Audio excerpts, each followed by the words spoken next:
Welcome to Andy Staples On3. Massive news in the college football world. Jimbo Fisher has been fired at Texas A&M. $76+ million buyout. That is the American dream, folks, to get paid to not work, and he's going to get paid to not work. He actually could work and still get paid. There's no offset on this thing. 25% due within 60 days. That's over $19 million. What a deal for Jimbo Fisher. But for Texas A&M, a decision they probably had to make at this point, because the Jimbo Fisher era had gotten to the point where it was what it was. It was not going to get better. It may not have appreciably gotten worse, but it was never going to be what they wanted it to be. They hired Jimbo Fisher to compete for SEC titles, to compete for national titles. It's really the same thing they did when they hired Jackie Sherrill back in the day. It just didn't turn out the way they wanted it to. They never got to the level that they wanted. And it's one of the great mysteries with Texas A&M that they can never seem to get to that level. This is a program that hasn't won a national title since the 30s. And we're about to have some more 30s. It tells you how long that's been. But they have the location, the fan base, the passion, the giant stadium, the access to recruits. You name it. They have all of it. They have all of the things that the schools that win national titles have. But for whatever reason, Texas A&M has never been able to get over the hump. They thought they would be able to when they hired Jimbo Fisher, who at the time was 5 years off a national title at Florida State. But it never, ever quite worked out. And it seemed like they were just destined to be on this 8-4 plateau, 7-5 plateau forever. And that's a terrible place to be when you're paying a bunch of money. But here's how that worked. When they hired Jimbo Fisher, they gave him a 10-year, $75 million guaranteed contract. Scott Woodward was the athletic director who hired Jimbo Fisher at Texas A&M. Woodward then left for LSU. In 2021, Woodward fired Ed Orgeron at LSU, which opened that job. Now, Jimbo Fisher, because he had all the leverage when he took the job at Texas A&M, had no buyout at Texas A&M. So LSU could have hired Jimbo Fisher and not paid A&M a dime. So that's why A&M panicked and gave Fisher a 10-year, $95 million fully guaranteed contract that they are now currently stuck in and stuck paying for. They panicked thinking that LSU was going to grab Jimbo Fisher. They probably should have called LSU's bluff. LSU ends up hiring Brian Kelly, who you would argue is a much better hire than Jimbo Fisher was at Texas A&M. And A&M gets stuck with the bill. And so here they are, paying that bill. And they will pay another bill when they buy out whoever they hire from their job. And there's a lot of names, and we're going to get into all those names. We're going to talk to Billy Liucci from TexAgs about the firing of Jimbo Fisher. He broke the story on Sunday morning. We're also going to couple other firings. It's the seal finally broke. We were talking about it with Jesse Simonton last night on the show, that there had not been a firing for on-field performance yet. There had just been Pat Fitzgerald and Mel Tucker so far. Well, Texas A&M broke the seal on Sunday morning. Later Sunday morning, Andy Avalos from Boise State was fired. Not a head coach, but Penn State offensive coordinator Mike Yurcich fired. I was at the Penn State-Michigan game on Saturday. Can confirm Penn State's offense is bad. And in year 3, it should have been better with Drew Aller, the hotshot, big-time recruit quarterback. They should have had a functional offense that if you put it with that defense, they could have competed with Ohio State and Michigan this year. But now they are doomed again to probably go 10-2 and forever live a notch below Ohio State and Michigan. And maybe with the change in the playoff format, that changes, but they'll be doing it with a different offensive coordinator. James Franklin, obviously very safe in his job there, but he will be looking for a new person to run his offense. But I know what you all want to talk about. $76 million freaking dollars. The biggest buyout in the history of college football. Remember, The previous largest buyout in college football history was $20.5 million to Gus Malzahn when Auburn fired him after the 2020 season. This nearly quadruples that. It's crazy. But if you think about it logically, it had to happen. Remember, it was a fully guaranteed contract. So it's 67 or 76.6, 76.8 this year. It would go to 68 something next year, 59 something the year after that. Like, it's always going to be a giant number until you get into the 2030s. So they had no choice. They're forking over the money, and now they got to hire somebody. When we come back, we will talk to Billy Liucci of TexAgs about the firing of Jimbo Fisher. We welcome Billy Liucci from TexAgs.com. He broke the story on Sunday morning that Jimbo Fisher was going to be fired. He has since been fired. $76 million buyout. Billy, you reported that this process of making the decision on Jimbo Fisher started at the Board of Regents meeting last week, a regularly scheduled meeting that happened to come after the loss to Ole Miss. Because I think people are confused, and I think I look at the timing of it. They drop a 50 burger on Mississippi State last night. Yeah. And then this happens. But after talking to you, I understand that Ole Miss thing kind of felt like a final straw. Yeah, I think that stuck in the craw of a lot of people that were ultimately making the decision. And look, you set yourself up for that with the entire history, right? And I know it's tough. Connor Wigman was looking really good. I sat here with the SEC Network crew, and prior to that, and the whole day before, all we were talking about was how good Wigman looked, and where does he rate in the SEC with the quarterback pecking order. And it was early for that talk, but that's how he was looking, But there's a whole body of work around it. There's other quarterback injuries, and is that coincidence, or is that slow developing plays? Is that poor blocking schemes? I don't know, but you as the losses mount, as the average or below average seasons mount, then comes where your margin for error goes away. So it wasn't based on one game, but it certainly feels like we wouldn't be having this conversation today had they won. And I felt that way going in. If they win in Oxford, they are they're probably going to be 5-2 in the SEC, which we saw the difference between them and Mississippi State last night. 5-2 in the SEC, and they'll be on a four-game win streak heading into Baton Rouge in the season finale. And all of that with a backup quarterback. So I don't think we'd be having this conversation. I think when they lost that game, a lot of trends and statistics and records and road records, SEC records. They were 6-12 against Power 5 in their last 18.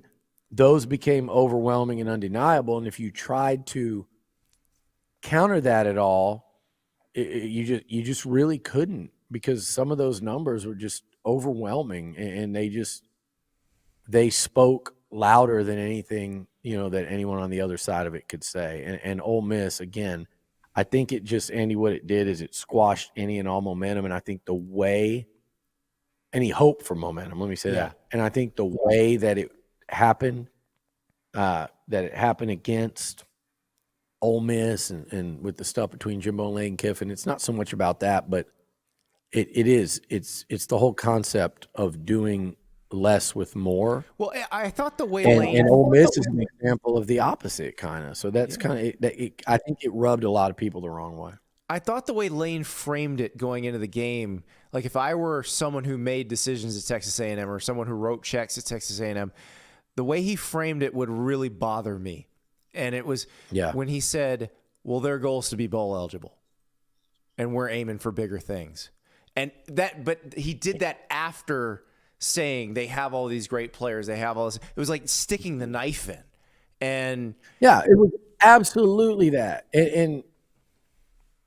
And all the more reason you needed to win. And I think people would have been really excited about that victory. Had that kick gone through and A&M won it in overtime, or had the defense gotten that, that stop there late, or A&M not thrown the pick early in the third quarter.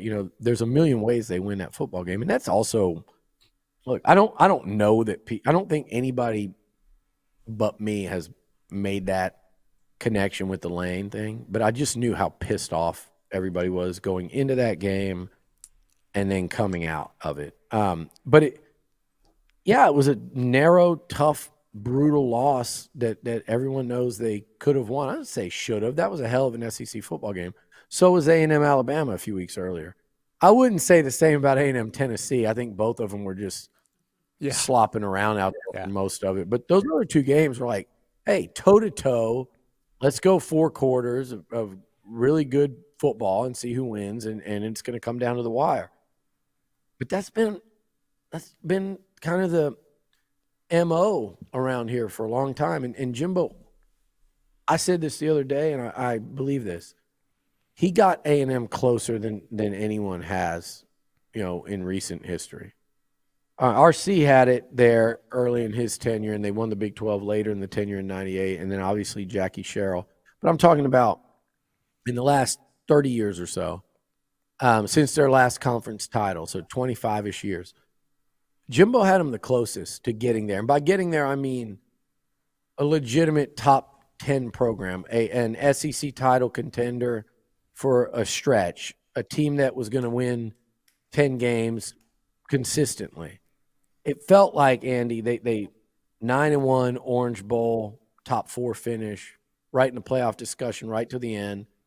Then the next year they lose Haynes King. They have a couple bad weeks. They come back, they beat Bama. They win like 5 in a row. They beat a number 11 Auburn team that comes in here. They're number 11 themselves going into Oxford, favored, and then favored 2 weeks later against a bad LSU team with Edo going out. There it was. Back-to-back, New Year's 6, maybe a 20-3 or 21-3, 20-4 record in 2 years, whatever that bowl game was going to be.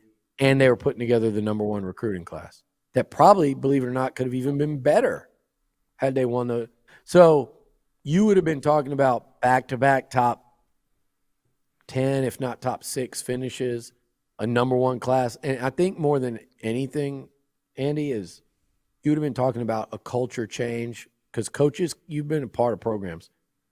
Coaches can do all they want to try to change culture. It's never – I don't know that it's ever happened other than, hey, we got good kids and they're graduating. But, I mean, like a culture of winning and a culture of a championship-level expectation, I don't know that it's ever happened if you can't hit that run where you're winning games and it's sustainable. Yeah. And until you do that, you can only go so far before it starts to erode. And I think they hit that tipping point where they could have truly let that winner's mentality and mindset sink in, and they couldn't quite get over. And then Jimbo and that locker room were never able to get it back. And then we get all the comparison to Kevin Sumlin's record, and it felt like it, like you said, eroded after that. Because you're right. If they beat Ole Miss in 21, if they beat LSU in 21, we are probably having a different conversation about Jimbo Fisher today. But now it did go downhill. They had that great recruiting class, but couldn't cash it in on the field. And I just wonder, at what point did the folks in charge say, yes, it's an obscene amount of money, but it's also an obscene amount of money next year. It doesn't ever stop being an obscene amount of money, so we have to do it right now. I think in the last week, I really do. I mean, I think maybe the grumbling started after maybe a little bit after Miami. Some conversations started to be had like, hey, what if we have to do this? But I don't think that was going on too much after Bama. Maybe after Tennessee, people started talking, seriously about it. Mm-hmm. But I think in the past week is when, decisions were made and people went into those meetings knowing we know what we're going to talk about here. So everybody better be prepared. And this is a very large amount of money. Obviously, the $76 million is is what gets the headlines, but you have to buy out the rest of the staff. You may have to pay a buyout for the next coach. 25% of this is due within 60 days, the buyout. So that's $19-something million. Yeah. You're probably talking need like 25 to 30 million in cash like right now. That is a huge decision for the Board of Regents, for the athletic department administration. How did they come to that decision? Oh, I think there's levels here. There's the board, there's athletic director / president. Here at A&M, it's unique to the 12th Man Foundation because they're the fundraising arm. So I think there were probably a lot of conversations, and then maybe, Thursday was that one conversation where everybody at once was brought together and involved in it. So not an easy decision to come to, and say what you will. I said last year, if it wasn't for the contract, I think I told Dennis Dodd, I think A&M would have made a change. And I think doing it a year ago might have been a little premature. But now, 6 years in, it's how long Kevin Sumlin was here. It was hard to see it turning around, especially in today's day and age of the portal. I think people were looking at that going, man, this could get dicey in a hurry because you had a lot of whispering going on, and you don't want to do anything based on what you predict's going to happen. I really don't like that. I don't like that form of leadership per se. But I think what was actually happening in the here and now and how it will affect the future, I think that was something that you had to really study. And I do think that statement aside, I do think that portal thing was lingering in a lot of people's mind. What is the profile of the next Texas A&M coach? Is it a sitting head coach? Is it a hot coordinator? Does it matter if they've won a conference title? Because Scott Woodward, the former athletic director who hired Jimbo Fisher, had made it a priority to hire somebody who had won a national title. It feels like the criteria are a little more loose this time. Dabo, let's go. No, look. That would be like Brian? The one, right? Yeah. No, I don't think it's going to look like that this time around. And look, Scott Woodward, what does he have? What are we talking about here? Brian Kelly, Jimbo Fisher, Kim Mulkey. We know what Woodward. He's got a type. Woodward does. And he definitely has a type. But Ross has a type too. It's different. You look at some of the coaches he's hired in the other sports. Sometimes he'll go off the beaten path, but it's also not going to be only Ross making this hire.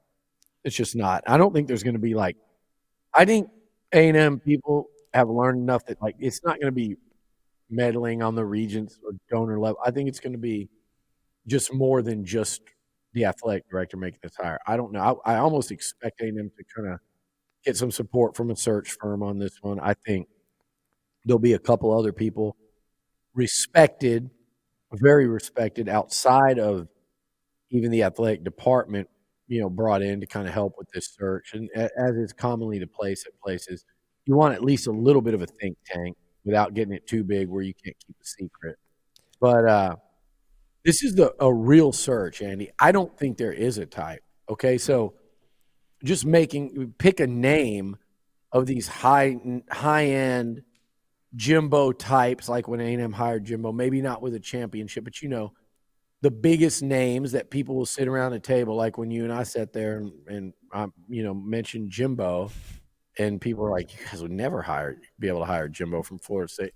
So if one of those guys expresses interest, A&M can pass the hat and they can go get the money and say, we can't get that guy unless do you want to pay his buyout? Because if you do, we'll fund the contract, but the buyout money.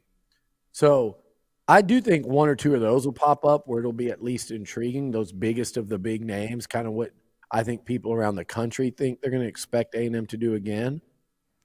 So I'm not saying they can't go up there, but it has to be if they truly think somebody is attainable.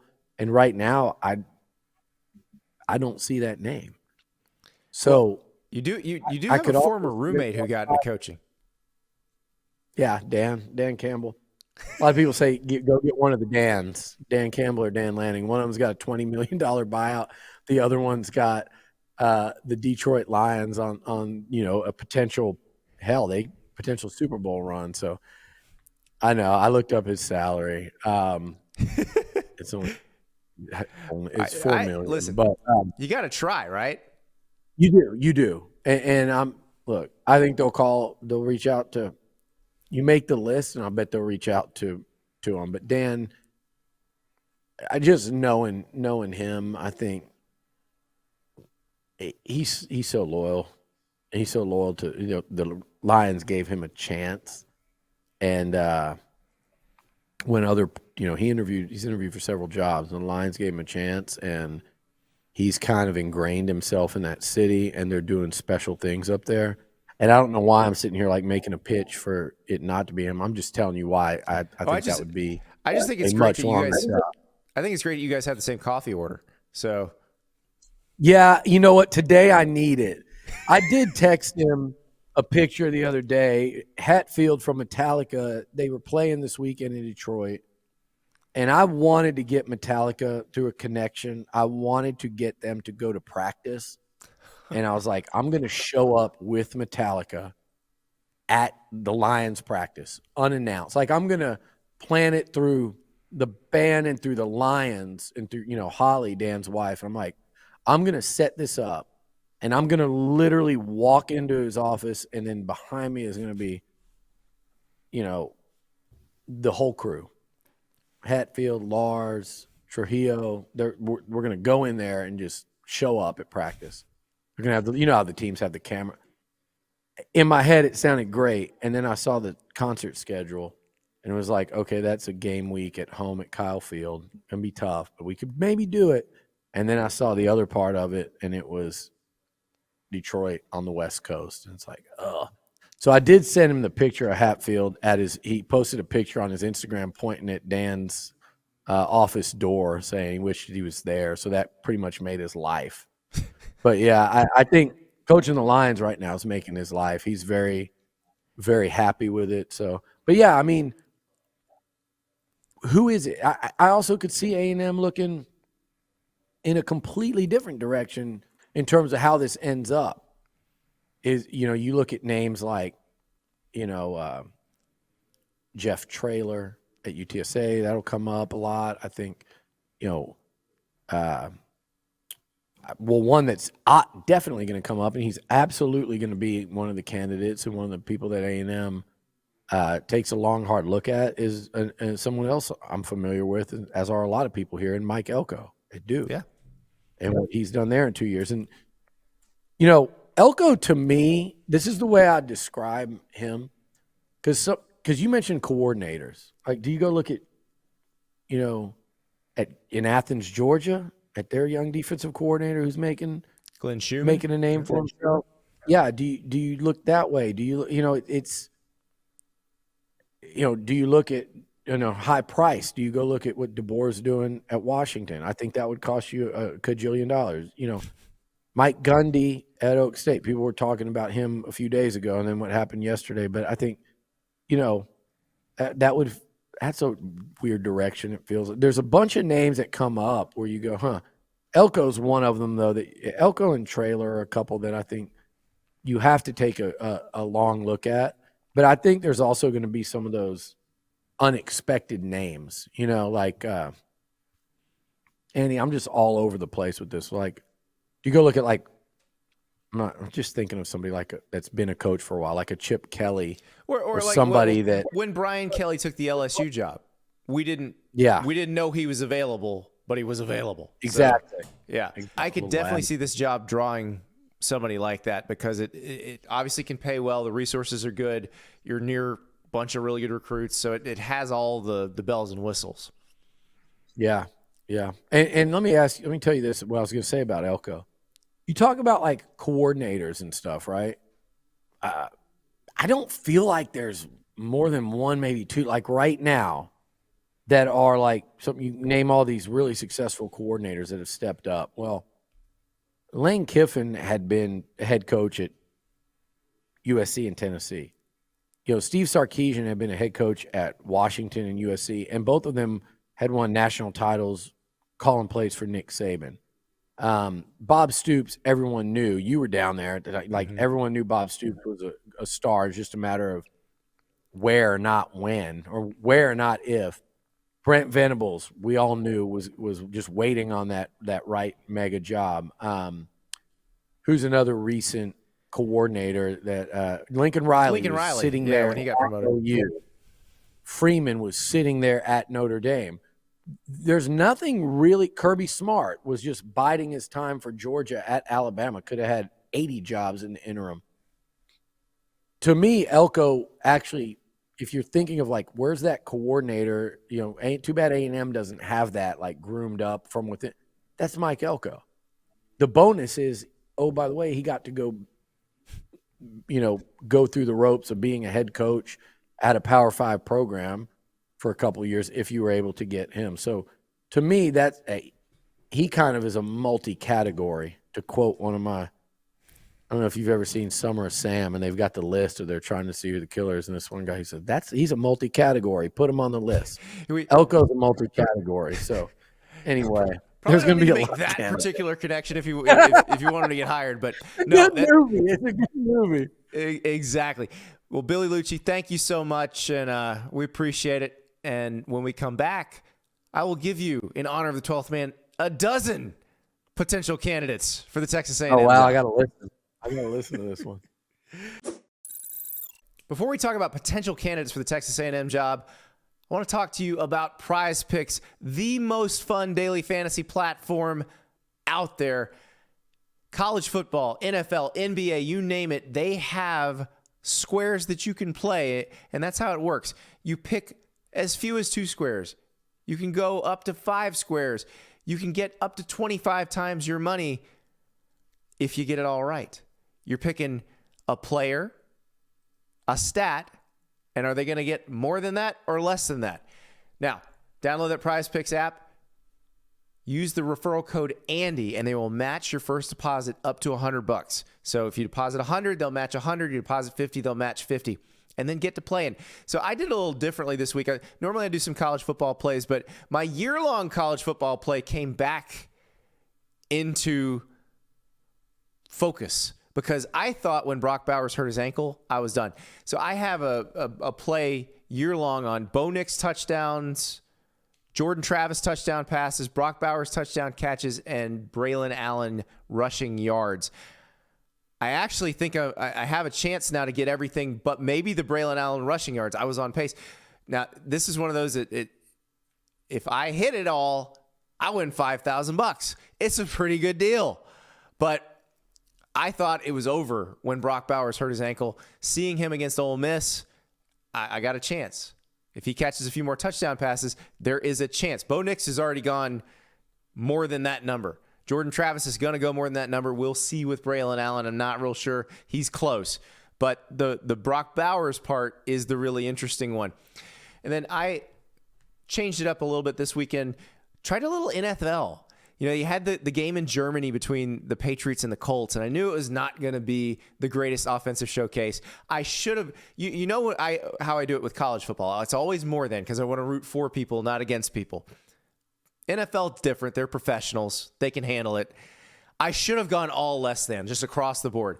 I did 3 different plays. I didn't hit any of them because I didn't go all less than. I was not pessimistic enough for what wound up being a 10-6 game. So I blame myself for that. It's okay. I'm going back to college football this week, and I will have my revenge. So go to Prize Picks, download the app, use the referral code Andy. They will match your first deposit up to $100. So many fun ways to play. If they play a sport, there's a Prize Picks square for it. Prize Picks, referral code Andy. They'll match that deposit up to $100. Now it is time to examine potential coaches for Texas A&M. This is going to be the biggest job open this cycle, we think, and they're going to pay a lot of money. They're paying a lot of money to get rid of the old guy. It means there are going to be a lot of people potentially interested, and a lot of guys that Texas A&M may be interested in that may not reciprocate. but we're going to find out. Texas A&M to part ways with Jimbo Fisher. Now, I know what you're thinking. You've agreed to a $76 million buyout, $19 million of which is due within 60 days. You are making a significant investment, so you definitely know who your next coach is going to be. No, they do not. That is not the case this time.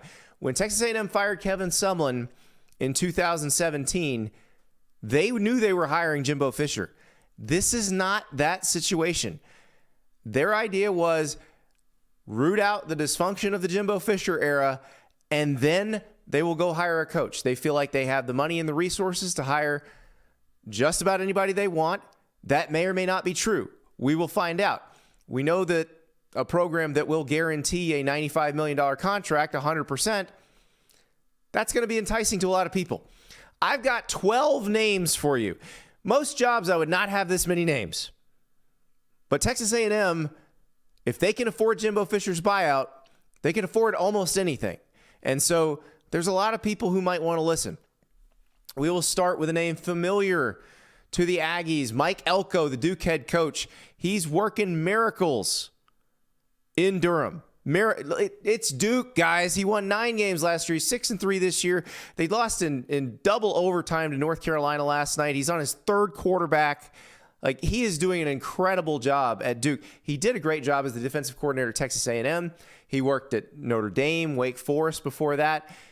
This is a guy who understands what is needed there, what is wanted there, and you've seen him be successful at a program with not anywhere near the resources. You know, I go back to the Duke-Clemson season opener this year where my friend Tom Luganville was the sideline reporter for ESPN, and he said, Duke looked as athletic as Clemson. Imagine what you could do with the recruiting power of Texas A&M in terms of athletes. And oh, by the way, Texas A&M already has some pretty good athletes, most of which would probably want to play for Mike Elko or would want to play for a lot of the names I have on this list. A guy whose name is going to come up a lot is Dan Lanning, because the Oregon coach, his pedigree is perfect for this. He was the Georgia defensive coordinator when they won their first national title. Kirby Smart obviously helped train him. Nick Saban helped train him. He's also a Mike Norvell guy. He's on the Mike Norvell tree, worked for him at Memphis. Lanning has the right temperament, the right recruiting philosophy, everything. Here's what the problem is. $20 million buyout because Oregon's not playing around. After they lost Willie Taggart and Mario Cristobal in relatively quick succession, they made sure that the next guy was locked in there. $20 million if you'd like to hire Dan Lanning.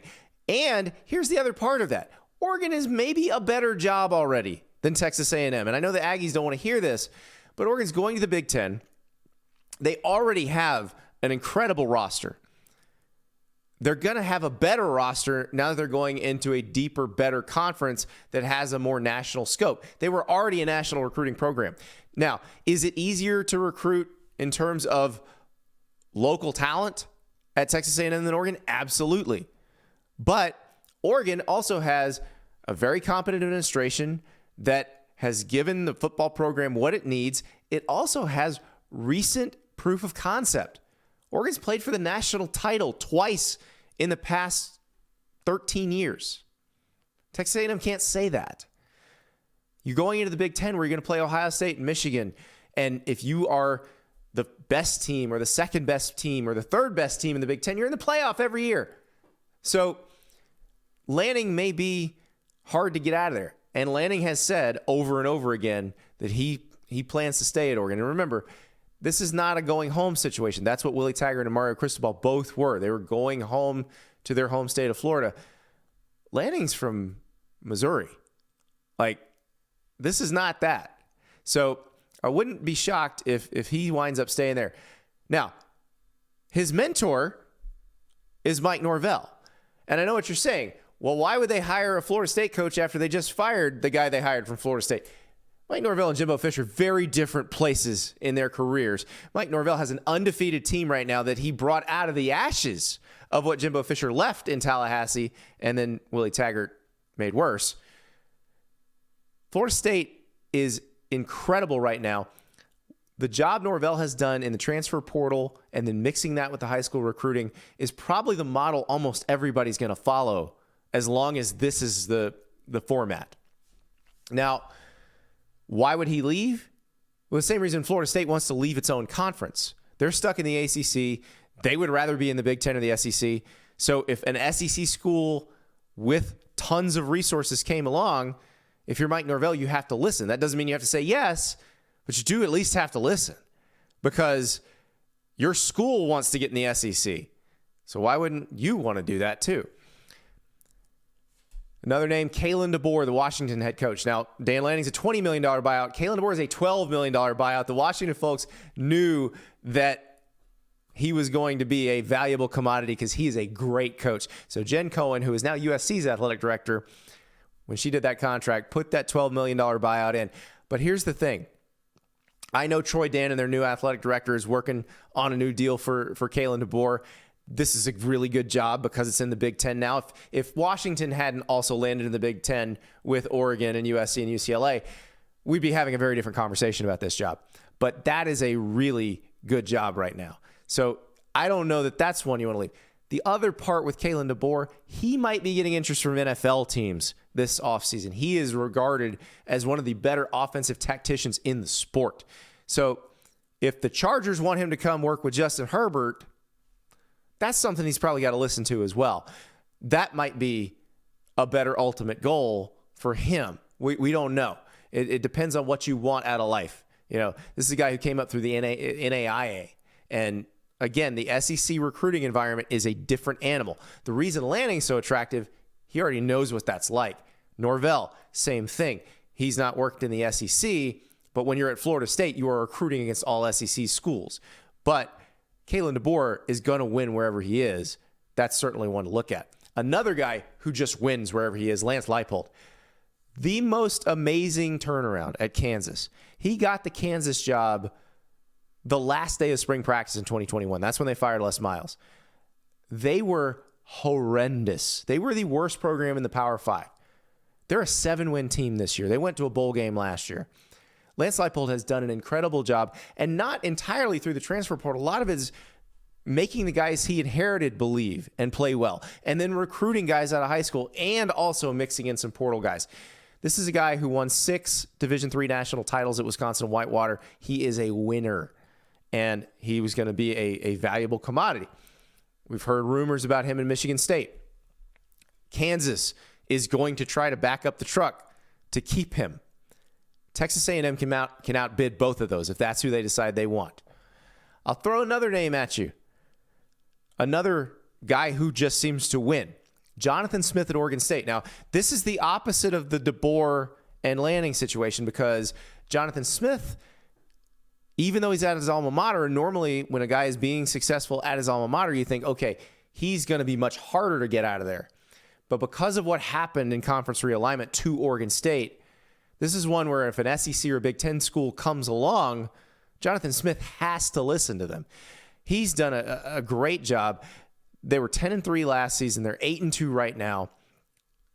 They were not in good shape when Gary Anderson left. Jonathan Smith has rebuilt that program, turned it into a tough line of scrimmage team. Like that's what you'd want at Texas A&M. You would want someone who could take all that talent that you've amassed and organize it in a way that kicks people's ass. That's what Jonathan Smith has done at Oregon State with far less raw talent than Texas A&M will have at its disposal. I know I keep going to the ones in the Pac-12, but those are the places that are the most in flux. Now, Arizona's headed to the Big 12, but Jed Fish, their head coach, he's one that I wasn't sure what he was going to be as a head coach. He'd been a college coordinator. He'd been an NFL coordinator. You weren't sure what his guiding ethos is going to be as a head coach, but he has been incredible.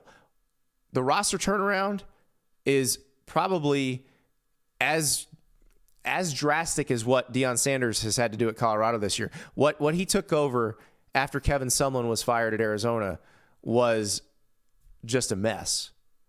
And Jedd Fisch has reconstructed that roster through the transfer portal, but mostly through high school recruiting. Their class of 2022. I did an interview with Jedd Fisch on the show last week. Go watch that. Listen to him talk about that class of 2022. And imagine, instead of some 4 stars and then some really well-evaluated 3 stars, imagine it's some 5 stars and some really well-evaluated 4 stars, because that's what you would get at a school like Texas A&M. Jedd Fisch is a really interesting name that an SEC school or a Big Ten school I think is going to scoop up at some point in the next year or so. Now, let's get into the Lone Star State. Jeff Traylor at UTSA. He's done a great job as the head roadrunner, but he was also a 4-time Class 4A Texas State High School Coach of the Year. This is a guy who has the Lone Star State bona fides. He would be able to recruit locally. He would be beloved by the Texas high school coaches, and he's very well respected as a college coach. He's done a great job at UTSA. That's one of those where you wonder, can he make the jump? Because it is a big jump. Now, some from outside the current head coach ranks. I got Urban Meyer on this list because I know you're going to ask about him. This is the type of job I think he would take. The question is, would Urban Meyer be good in college football right now at a big program? Because remember, when he left Ohio State, the rules were different. The system was different. Right now, the NIL era, player empowerment era, it's going to feel a lot more like it felt when he was the head coach of the Jacksonville Jaguars. Remember how that went? It didn't go very well. So I'm not sure that he's designed for this era of college football unless he is really willing to adapt. We've seen coaches adapt. We've seen Nick Saban adapt. We've seen Kirby Smart adapt. Could Urban Meyer do that? That would be up to him. But he might be more comfortable just staying at Fox if he doesn't feel like he could adapt to the new world of college football. I got one from the coordinator ranks. And this is a guy we actually saw as a head coach yesterday for Michigan. Sharon Moore, their offensive coordinator, offensive line coach, has done a phenomenal job there. He was the acting head coach when Jim Harbaugh got suspended by the Big Ten. That's the one they turned to. If you ask people at Michigan, if Jim Harbaugh were to take an NFL job this offseason, who would you give the job to? They would want to give it to Sharon Moore. But the thing is, if Harbaugh winds up staying, and we don't know if that's going to happen. We know there's more NCAA investigation to come. We know there's potentially more NCAA penalties to come. So we don't know if Harbaugh winds up staying at Michigan. We don't know if he gets an NFL job. He's been trying. He was obviously a very good NFL coach with the 49ers. But if he's going to stay a little bit longer, Sharon Moore's ready to be a head coach right now.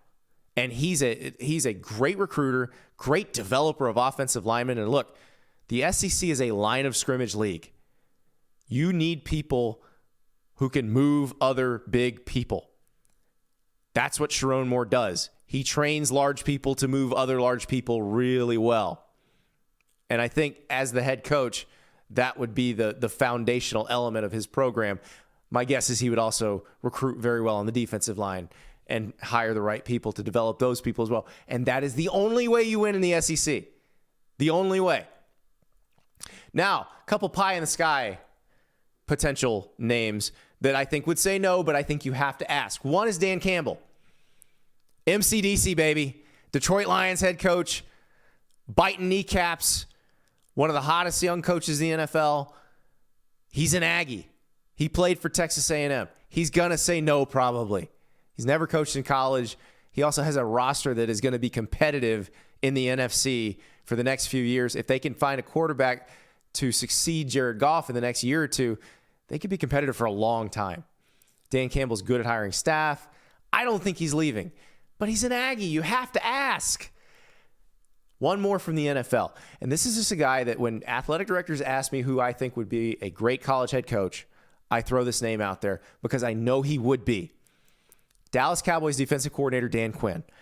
Now, he was very briefly in college football with Will Muschamp at Florida as Will Muschamp's defensive coordinator.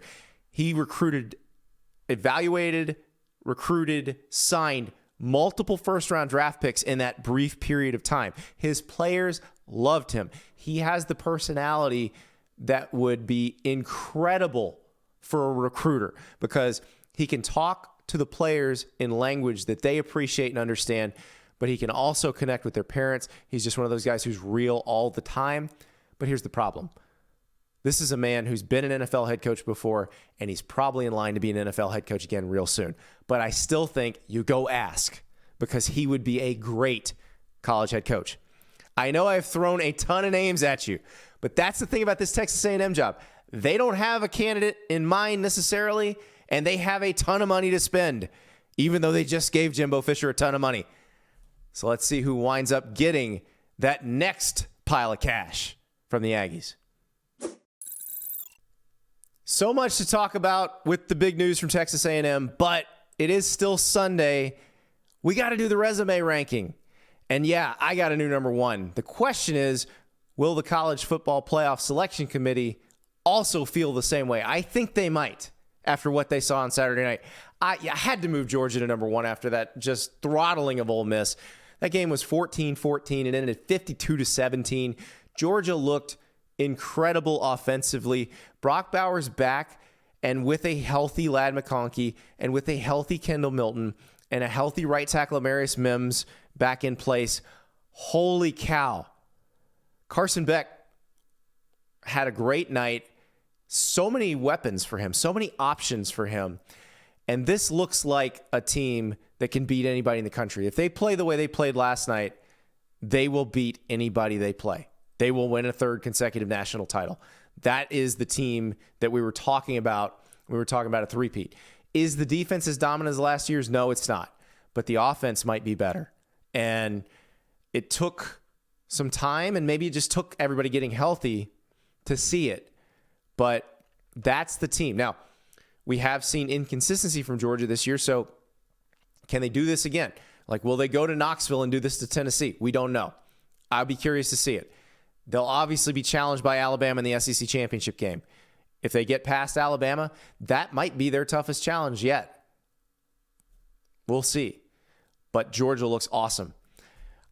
Ohio State, I got at number two. I feel bad dropping the Buckeyes because all they did was exactly what we've been asking them to do. Finally throttle an overmatched opponent, and they crushed Michigan State. Marvin Harrison Jr. was the best player on the field, as usual. And this is a team that, if they round into form, Kyle McCord looked as good as we've seen him look all season.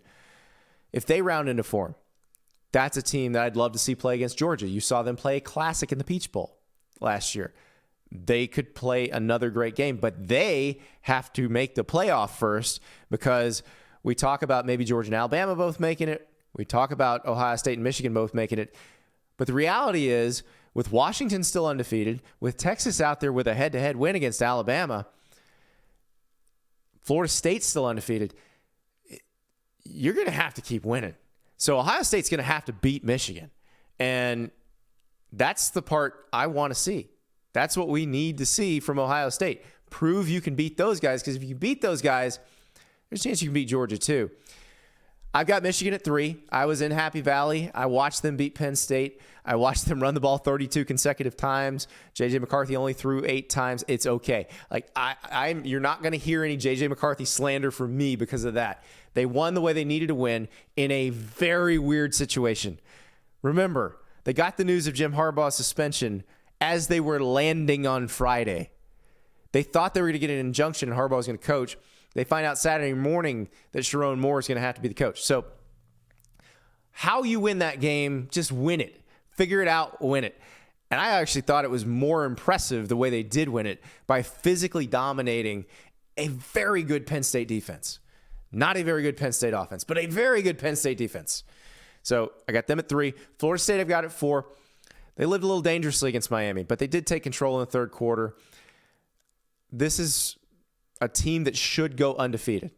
You know, if you've watched them play, you see who they've got left. Louisville's going to be the opponent in the ACC championship game. Florida State should be 13-0 and in the playoff. It's up to them to make it happen, because weird things can happen, as you saw with that Miami game. It shouldn't have been that close, but it was. Speaking of shouldn't have been that close, but it was. Washington, Utah. Utah led Washington at halftime. I've got Washington number 5. I'm not dropping the Huskies because, again, Utah is a pretty good team. They figured it out. And I also think if Washington plays defense the way they played in the second half of that Utah game, where they give up 0 points, pitch a shutout in the second half, there's a really good chance that Washington is a 13-0 playoff team. Yeah, they've got to get past Oregon. I think Oregon will be favored if they play again in the Pac-12 championship game. But if they play D like they played in the second half on Saturday, they can win that game. I kept Texas at number 6. I get it. I know. We're used to this. They took a lead. They let TCU back in the game. What are you doing? Why is this close? Stop doing this. I get it. But there are going to be some clunkers along the way. They've got to beat Iowa State. That's the big one. They lose to Iowa State, we're going to drop them out of here, and it would drop the Big 12 into massive chaos. So they've got Quinn Ewers back. He will have a game under his belt when they go to Ames. That's where the Longhorns are at. And mostly I have to keep them here because I have to keep them above Alabama. They did go to Tuscaloosa and beat Alabama. The games have to matter. Now, do I have Oregon below them? Yes, I do. Alabama has better wins. Texas has better wins than Oregon. That could change too if Oregon were to go beat Washington. But right now, Alabama might be playing the best of this bunch. Might be playing the best of anybody except Georgia. They looked great against Kentucky yesterday. So if they continue to evolve, it may be that the SEC championship game matches the best two teams in the country. But I don't know yet. We need to see Alabama keep going. That the game against Auburn at Auburn should be good. Auburn's getting better. We know how that environment at Jordan-Hare is. We've seen teams that should easily beat Auburn go into that environment and either get really scared or lose. Oregon just shot itself in the foot a bunch of times against USC. Still came off with a 9-point win. Should have won by a ton. Oregon's a lot better team than USC, but they made mistakes down the stretch. You're going to have a sloppy game. Get it out of the way now. Be glad that's the one you had the sloppy game against. Don't have your sloppy game against Oregon State. You don't want that at all. Washington's got to play Oregon State in Corvallis this week. Then Oregon and Oregon State in what might be the last version of the Civil War for quite some time. So get your clunkers out of the way. Oregon, you need to be hitting on all cylinders the next few weeks. I've got Louisville at number 9, hanging in there. Louisville really, really struggled against Virginia for a while, but they did come back and win. We're going to keep them here. They're going to play for the ACC title. Will they make the playoff if they win the ACC? I think they're going to need chaos elsewhere. They have the worst loss of any of the teams in this bunch because they lost to Pittsburgh. But they keep winning. They got a shot. And number 10, I have Missouri. They got a couple losses. They lost to LSU in a shootout. They lost to Georgia in Athens in a game where they pushed the Bulldogs. It was a one-possession game in the fourth quarter. And they just dump trucked Tennessee on Saturday. This is a good team. They're going to be heavily favored in the next 2 games. They got Florida and Arkansas. This is a team that probably is going to win 10 games and is probably going to a New Year's Six Bowl, which at the beginning of the season, when Eli Drinkwitz, and he came on the show and made fun of himself about this, so I feel like I'm okay saying this. When Eli Drinkwitz thought he was coming out of a timeout and didn't send his field goal team on the field, and then Harrison Mevis had to kick a 61-yarder instead of a 56-yarder to beat Kansas State. I did not think this was going to be a 10-2 team, but there's a really good chance this is a 10-2 team. And they've done a fabulous job down the stretch. So speaking of the New Year's Six in the college football playoff, let's do our projections for that. So I'm coming off the 2 Big Ten teams projection.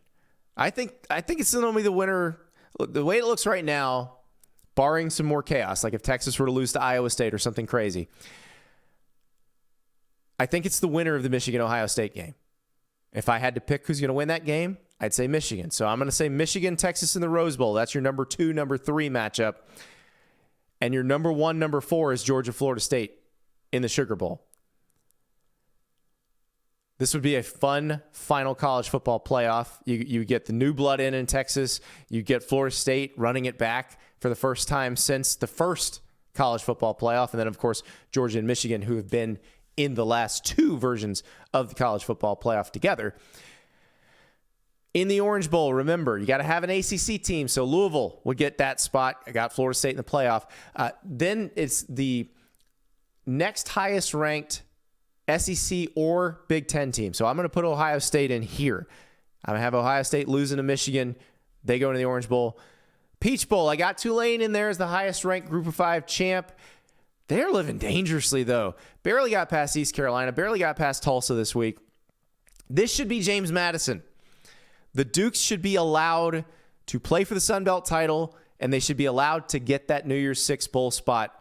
The NCAA needs to get its head out of you-know-where and just do this. Take the easy W and let the Dukes play in the postseason. Now, they're probably going to play in the postseason anyway because there may not be enough 6-6 teams, but they need to be allowed to play for a Sun Belt title, and they need to be allowed to play in a New Year's Six bowl if they wind up having that kind of season, which they are having. The reason they can't do it right now, they just transitioned from FCS to FBS. This is only their second season in FBS. They get full rights and privileges next year. They should have them already. They've earned it already. They keep asking the NCAA to make an exception. They should make an exception. In the Cotton Bowl, I've got Alabama and Washington. That would be a fun one. Remember Ryan Grubb, the Washington offensive coordinator, talked to Nick Saban about that Alabama job. Didn't end up taking it. Tommy Rees comes down. This would be a fun game. This would be a more fun playoff game. But we don't have a 12-team playoff this year. Would have loved to see that in a 12-team playoff. The Fiesta Bowl, Oregon and Missouri. I'd have loved to seen that in a 12-team playoff. Thank goodness there's only one more year of this, because these matchups would look great if they had bigger stakes. I mean, it's nice that you get the Sugar Bowl and the Rose Bowl with huge stakes, but I'd rather see all these games with big stakes. I'd also like to eat big steaks.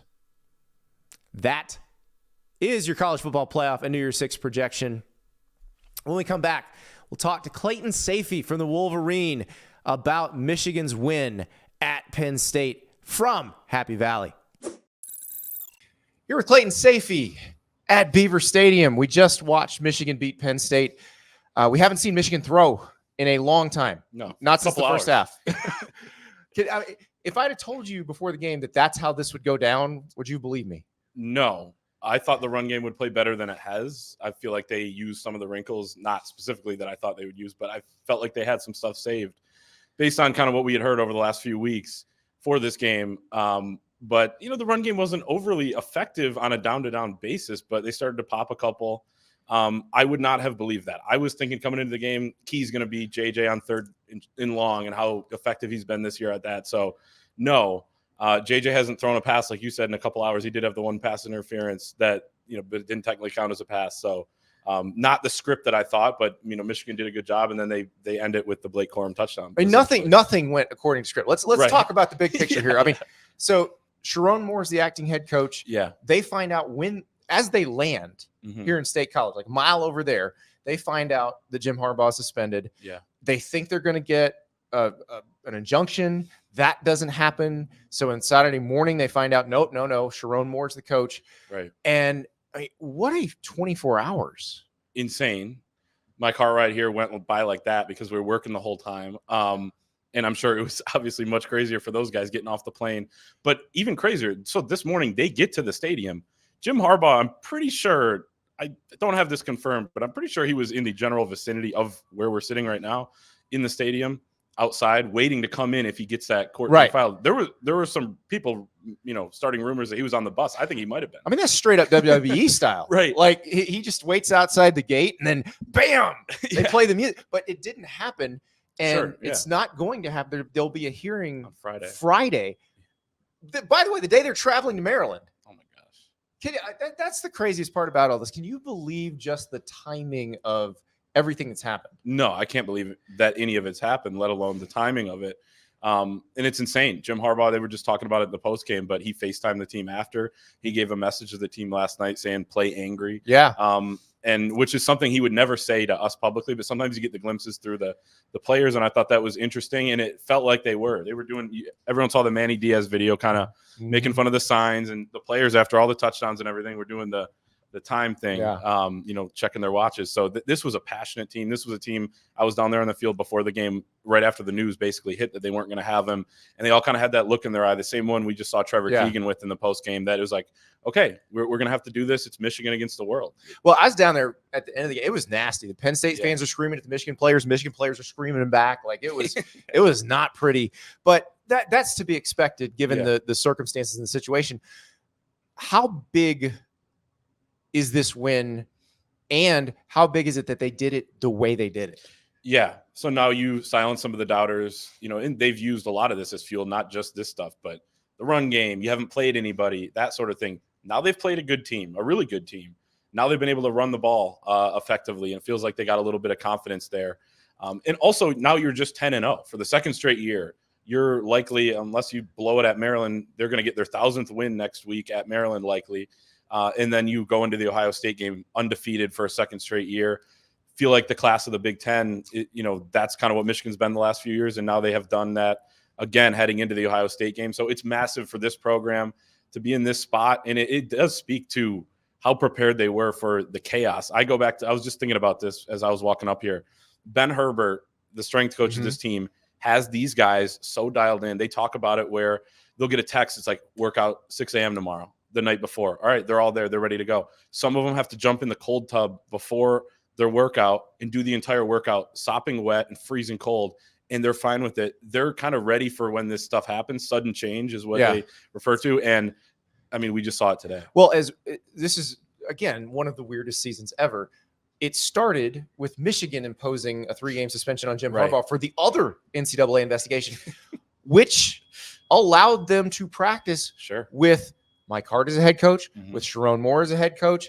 Like, as weird as it sounds, how much did that help them today? I think it helped them because you kind of had that under your belt. And then we even saw it. So, like, Jesse Minter felt like the head coach of the defense today. And Sharon Moore said that. He said Jesse could use the timeouts. Because remember, Sharon's got to call the plays. That's what I was kind of wondering is, would they go Mike Hart to let the play callers be play callers? But instead they go with Sharon Moore, who I think is probably, if you asked everybody, if Jim Harbaugh were to go to the NFL, who on this staff would be the head coach, would be Sharon Moore. Sure. For sure.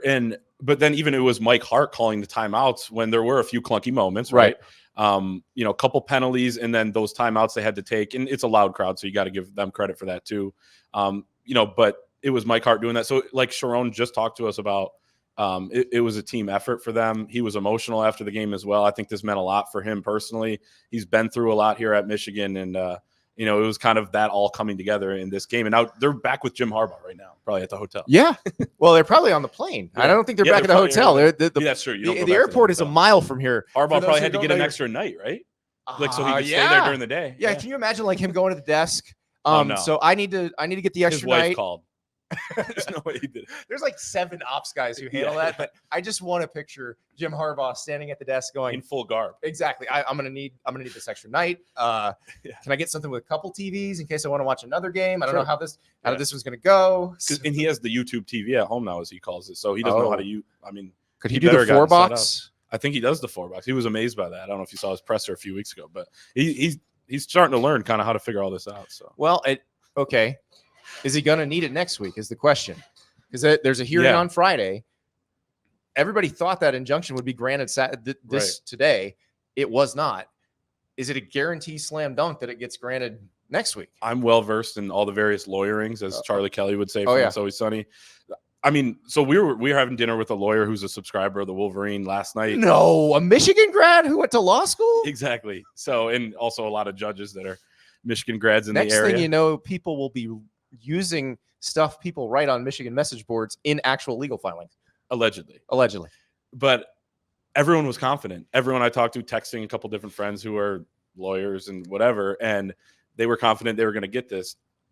This hit so close to the game that, like, I haven't been able to actually read and figure out what this hearing on Friday is going to be and what happened to force that. So it's anyone's guess. Well, I think it was probably it's hundreds of pages that this judge has to go through between what Right. Michigan filed and then what the NCAA, what the Big Ten and the, by 219, I saw. right. That was Michigan filed. And then the Big Ten's got a bunch of PDFs that obviously this judge is going to have to go through and read as well. So it is very interesting and probably was a lot of pressure to do in a couple hours. And if you are a judge, you probably do not want to be forced into that sort of decision that quickly. Yeah. And Tim Connors was the judge. And then it was like, oh no, it's this Carol Kunke or something like that. Yeah. Both Michigan guys. Carol, by the way, was the judge in Connor Stallions versus the HOA for a vacuum cleaner business, which is just vacuum cleaner repair. The fact that I'm even saying the word vacuum. Very poor repair. Amazon reviews. I again, none of this stuff is.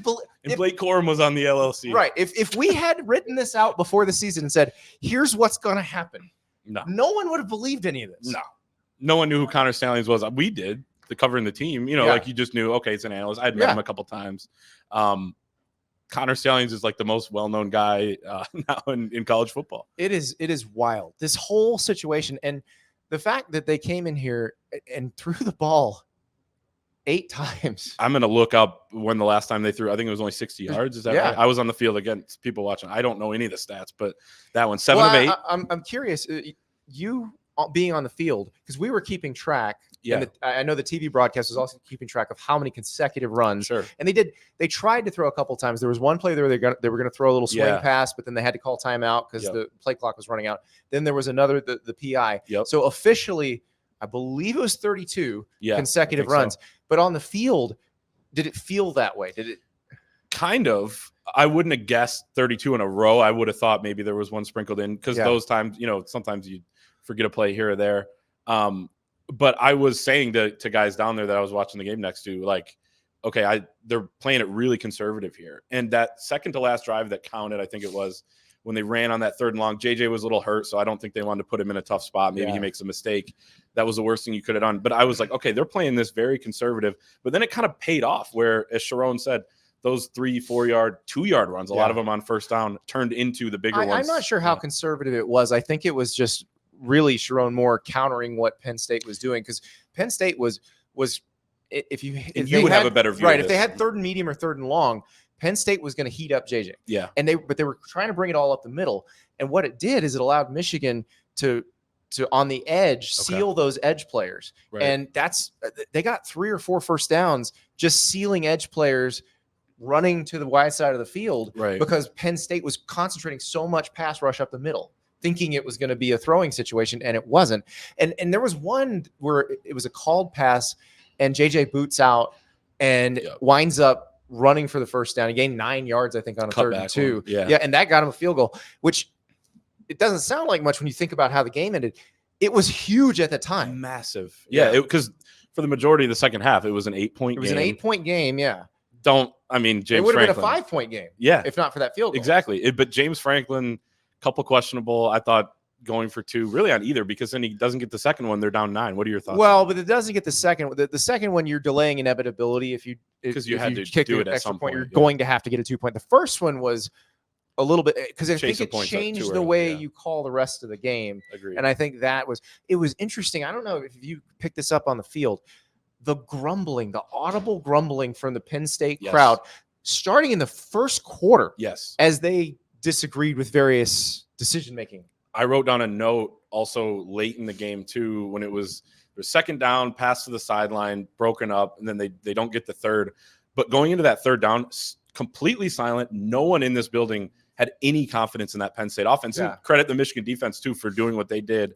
But it's kind of Drew Aller throws to no one. Drew Aller throws to no one. That was the 3rd down. Yeah. And the crowd was already I was coming down to get on the field for the last 5 minutes.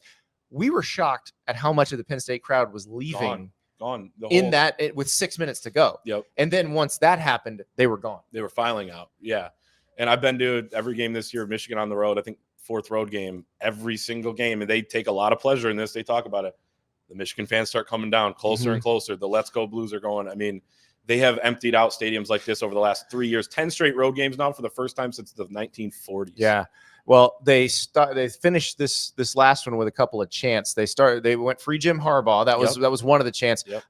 the last chant, the last word of it was Ohio. It was a 2-word chant, and the last word was Ohio. That was routine. I'm assuming that happens every game. So, but I mean, Clayton, I'm gonna give you license here because we're gonna use our imaginations because anything we could have imagined would not have been as strange as what's actually happened. No. So let's imagine what happens over the next week. What happens over the next week is, I mean, I think now that it's in the court's hands a little bit, I think it's going to be quiet, maybe. But also, I've said that, and then there's like some bombshell report. That Michigan sued the Big Ten yesterday. And Ward Manuel's statement right before the game was like scorched earth. If you've ever talked to Ward Manuel, if you ever heard Ward Manuel speak, the idea of him committing that statement to writing, like sending it out as an email to everyone on Michigan's email listserv, I was surprised. It is a massive step, and it says that Michigan is just done with this. This is big picture, and it's something that we started to talk about over at the Wolverine or whatever. But the questions going into the year about Jim Harbaugh, what's he going to do? He's under this first NCAA investigation. Weirdly, this entire situation has put everybody on the same page at Michigan, from President Santaono to the regents. A couple of them I saw down on the field celebrating, going crazy. Athletic Director Ward Manuel. There's always been a little bit of tension between Manuel and Harbaugh, and Harbaugh now and the rest of the staff. It's weirdly aligned everybody. We'll see what comes of all this NCAA stuff, but when it's said and done, would it shock me if this is kind of something that galvanized the entire university? No. Well, and Santaono with the bet tweet, because he had to get in on that it. Came from the players. Trevor Keegan, the offensive lineman, explained the whole situation, that they were joking about it at dinner, and then Chris Jenkins, I think, was the one who broke the seal on it. And of course, the president of the university gets in on it. He gets on all of it. I mean, he's visible. I was talking about the basketball game the other night. Chris Jenkins, thank God I still have tweet notifications on for him for when he came back from the NFL last year. I saw that, and then I saw a couple others, and this team, it feels like they're really together and kind of rallying. He was starting a movement. Now, and the thing is with Michigan, the way they're handling this, I think if you've watched a lot of these cases, and this is obviously different because it's the conference involved. But if you watch the NCAA case with Kansas, if you watch North Carolina, I think these schools are looking at it and going, okay, well, nothing bad happened to them. Fight like hell. Yeah, why not fight like hell? Why not? It's common sense at this point because you've seen it work for other people now. Right. And I think part of it too, like, I don't know how Michigan would have fought this if the Big Ten didn't step in. But now that the Big Ten has come in and kind of pissed them off and been like, we're not going to give you the due process that they're asking for, they're going to suspend Jim Harbaugh right away. Now they're fighting. And then I think once it's like all the attention right now is on the Big Ten. Once it's back to the actual NCAA case, they're going to continue to fight, and we'll see the result. The NCAA case is a different animal. It is because it's two completely separate they things. have that they have it in writing that the head coach is responsible for everything that happens. Yes. So it doesn't even matter if he knew. True. Like the NCAA case, I think probably goes a little differently. This is different because the Big Ten, the bylaws are vaguely written because nobody ever thought anything like this would happen. So it's going to be, and none of us thought any of this would ever happen. We thought it'd be the mascot getting in a fight. I heard you say that the other day. Well, I thought back to remember when the Ohio U mascot went a little nuts and Brutus had to. Oh, maybe he came out and tried to smash Brutus Buckeye, and I mean, I thought Brutus could have defended himself a little better, but Purdue Pete would have never. Sparty wouldn't have let that happen. So, but it's funny because mascots are mentioned in those bylaws. Right, so. They're not mentioned for this. This is not was not prepared for. So, Clayton Sayfie, have a safe trip home. Thank you so much. You too. Yeah, thanks for having me. That Michigan situation is going to just get weirder and weirder.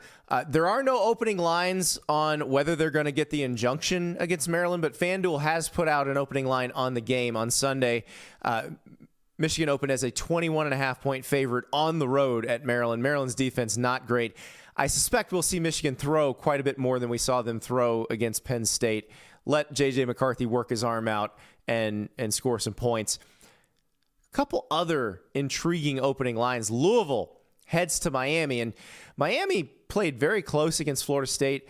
You hate to see Emory Williams get hurt at the end of that game. He was playing very well, the true freshman quarterback. So they're back to Tyler Van Dyke. Louisville's only a 2.5-point favorite on the road here. Louisville has 2 losable games here at the end of the regular season. They survived that game against Virginia, but they got to go to Miami, and then they play Kentucky, which has been a problem for them in the last few years. Only a 2.5-point favorite at Miami, so that one bears watching. Illinois at Iowa. So Illinois went crazy with a young quarterback who threw for 500 yards, and that makes this total very complicated. Well, Vegas doesn't think it's that complicated. They set it at 30.5. They didn't go as low as Iowa Rutgers. The Iowa under, remember, is 8-2 on the season. 30.5. Do we dare go over? I'm going to have to do some more research on this Illinois offense that just exploded against Indiana. Could they be the ones that crack into the over against the Iowa defense? Meanwhile, Georgia, which played its best game of the season against Ole Miss, they're headed to Tennessee. They will be 10.5-point favorites at Neyland Stadium. That's one of those at the beginning of the season. If you said that's going to be a double-digit spread, I think most people would have said no. But Tennessee got annihilated by Missouri on Saturday. Where are the Vols right now? You know they'd love to beat Georgia, but where are they mentally after that beatdown? Georgia flying high, 10.5-point favorite. One more really interesting one. You saw Washington clamp down on Utah in the second half, didn't allow any points. They're going to Oregon State as a 2.5-point favorite. That game in Corvallis could be really good. The Beavers, one of the hottest teams in college football right now. Guys, this week's going to be pretty incredible. Got a job opening at Texas A&M. Got a court hearing with Jim Harbaugh. What a sport. What a sport. We'll talk to you tomorrow.